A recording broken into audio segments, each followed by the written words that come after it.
Alright, so what's going on, everybody? You're watching JA News. Salute to you for tuning in. So it's Monday. We're gonna kick off this week light. We got some quick updates for you guys, something different for today's fit of the day, so you're not gonna want to miss that one. And then for our main topic, while Nigel Sylvester's name is currently ringing bells here in sneakers, let's not forget about Travis Scott, the guy who's been holding it down now for years, the big dog over at Nike and Jordan brand. Well, it looks like he's got a new release coming soon.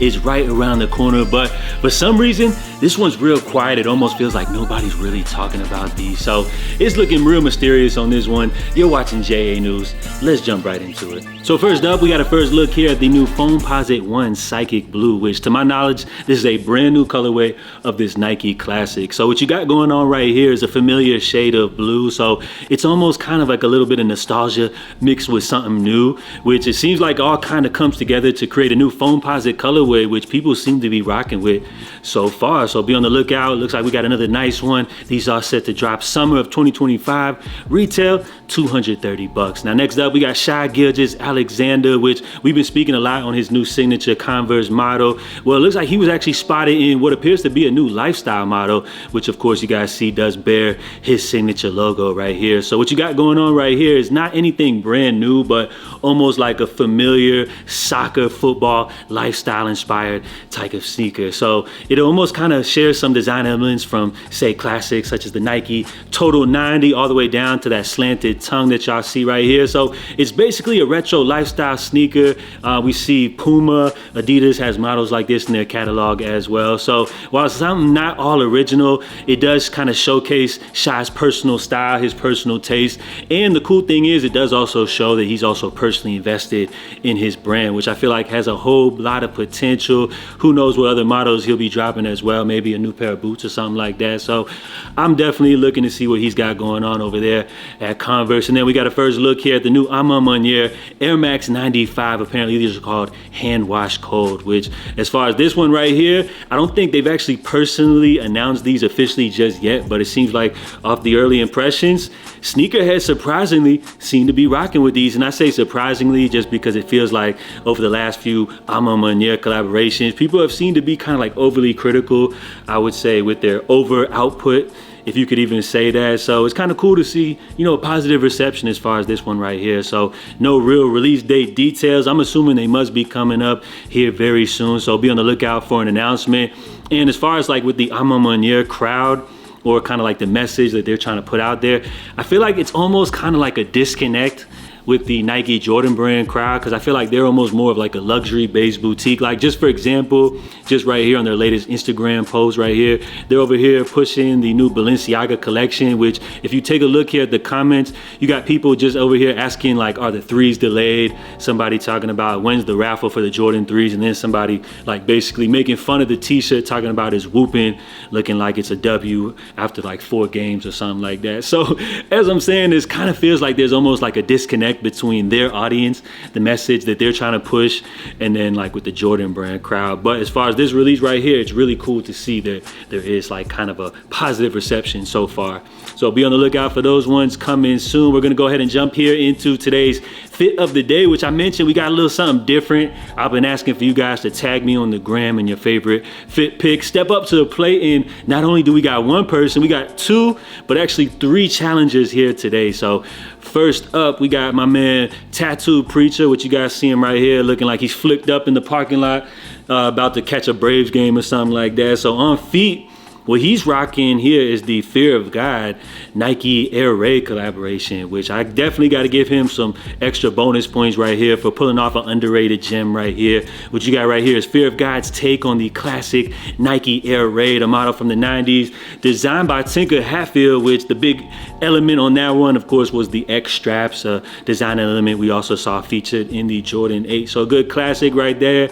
Like I said, he definitely gets plus points for bringing a little something older out of the rotation. presentation. Paired up with, I didn't even notice that, but it looks like he's got a Fear Guy hat on as well. So nice little clean, calm fit. Now next up, we got my boy Cal Blessed Bags, which I see him right here with the good Jumpman Jaxx right there in the mocha colorway, paired up with what appears to be like a hoodie that kind of reminds me, remember that like Skull LRG hoodie from like the good old Karma Loop days. So I like that one. He's got some accessories here as well, paired up with the wallet chain, and I'm definitely digging that hat right here. So good fit right there from my man Cal, looking like he's pre-gaming, about to hit up the spot with like a little nice ting or something like that. So you gotta love it. Now as far as this next one, we got my boy Trendy, which I just mentioned Cal looked like he was getting ready to step out, but my boy Trendy, he's already out and about. You guys see him right here with the recently released Flu Games, a nice classic Jordan release paired up with a vintage inspired tee, some nice accessories, got the wallet chain,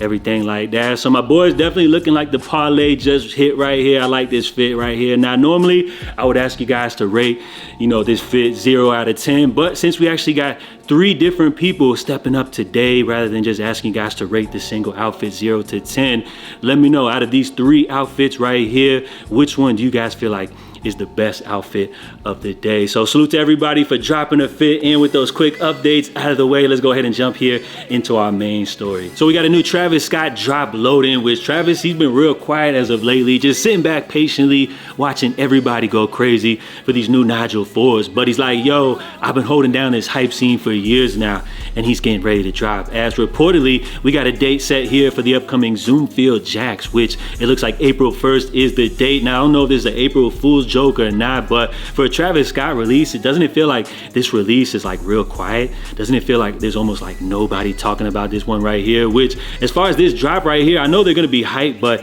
is this release really gonna have that same impact that people are looking for as far as a Travis Scott drop? I feel like anything that Travis releases pretty much will sell out anytime. I mean, they could even drop like a plain basic pair of Air Force Ones, just like say scribble Utopia on the side, and them joints will sell out instantly. Oh yeah. Let's not forget they already did that. So as far as this one right here, we'll see how it all goes. This is reportedly being Travis Scott's very first all original Nike model, which we know this sneaker does take inspiration from the Zoom Spirit on. And then of course you got the Jumpman Jaxx, which would be his first all original Jordan brand silhouette. So these are cool or whatever. I do appreciate the fact that it kind of feels like they're stepping away from just hitting us with remixes of Jordan retros, and they're really trying to finally push these Travis Scott models, which I would definitely say I favor the Jumpman Jaxx over the Zoom Field Jaxx. But if we had to like kind of say anything positive about this sneaker, I guess you could say that the cool thing is that these are somewhat of an obtainable Travis Scott model. I'm not saying that they're gonna be an instant cop on sneakers or anything like that. You still gotta fight off the resellers, which are trying to scalp each little single penny out of these releases. But as far as this silhouette, the reason I say it's obtainable is because it's not like there's any resale value or anything like that. So they're obtainable in that sense. And I would say they're definitely not a bad looking sneaker. So not a super hype Travis model in the sense that like they're gonna be having super resale value, but cool due to the fact that they're kind of a little bit more obtainable. So we'll see what the streets are saying with this one. As far as a release, I would say the best way for Nike to roll out a drop like this, let's say, would be to hit us with a good old fashioned shock drop. You already know them joints will sell out super quick. So it seems like with the Travis Scott line, as I mentioned, they're kind of pushing his all original models. We'll see what other releases they have set this year, but it seems like they're kind of getting away from just hitting us with remixes of Nike models or just a whole bunch of Travis Scott Jordan 1s, which over the last couple of years, we've seen them release multiple colorways of Travis Scott Jordan 1s each year. But so far this year, it looks like this is the only confirmed release, which people are going to be going crazy for these ones coming up here this fall. So that's all I got for you guys today. Let me know if you guys are checking for this upcoming release from the Travis Scott team. And before we bounce, I did want to mention this poll, which a couple of days ago I asked you guys what is the best 2025 Jordan release so far, and we're only talking Jordans that have officially released. So we had roughly, let's see, a little bit less than, just over 3,000 votes, to which we had the 85 Bread 1s, the Black Metallic 5s, Union 1s, Flu Game 12, so some classics, a collaboration, and the cool thing, 38% of you guys went with the black metallic 5s, which I love that. You know, the 85 breads were limited. That release was great. There's a lot of hype surrounding the Union 1s. The Flu Games are classics, but I just love the fact that you guys went with the black metallic 5s. I felt like that one had the biggest impact just due to the fact that it was a release that people could actually touch. It wasn't super obtainable, you know, but it had a lot of hype surrounding. I feel like it brought a lot of people back to the Jordan crowd. So happy to see that one on top. And that would definitely, out of those 4, would be my pick. So recently we just had the Jordan 4 Abundance drop over the weekend. That was a women's exclusive drop. And then coming up soon, we got the Cool Gray 9s dropping as well. So it'd be interesting to see if you guys feel like the Cool Gray 9s would be a contender out of any of these 4. Maybe should replace any of these here on the list, which I could only put 4 here. So drop your feedback. We also have the Black Cat 3s as well. So salute, guys. I appreciate everybody for tuning in. If you guys enjoyed this update, help support the channel by hitting the like button down below. I'll catch you guys next time. In the meantime, stay safe, stay blessed. I'm JA, and I'm out, y'all. Love.